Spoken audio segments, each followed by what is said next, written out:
Yan, naka-ready na ang ating lutuan.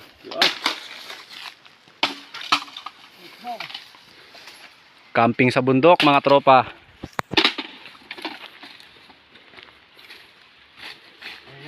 Nawala si Tag Bicol Mix, ah. Ang sabi ko ba, nagyaw ito tayo.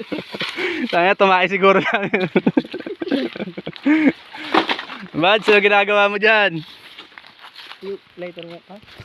Alamin natin kung ano ginagawa niya. Sundan natin. Sabi mo kung ano problema. Ay, naligo na. Wala sa lighter. Sabi sa akin. Kaya, tayo na. Kuya, dala-dala mo kanina yung kulay ito. May naligo na po. Malumot, ilalim? Inaabot kasi tag-init eh.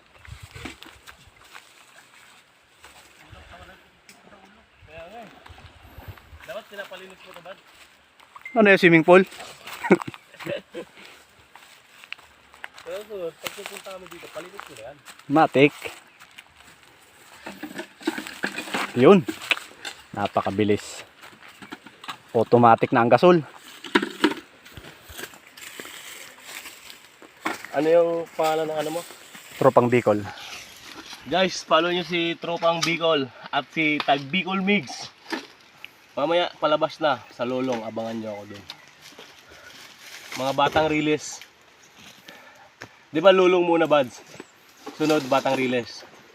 Kaya pag pinagsabay mo yung dalawang yung panoorin, lulong na yung mga batang release. Nakaka-addict din eh. Kaya lulong na yung mga batang release eh. Wala ba Lolong dito? Wala. Andito yung bida. Lolong, sinado. Nakasinado. Oh, buhaya. Gago, ikat mo yung bad.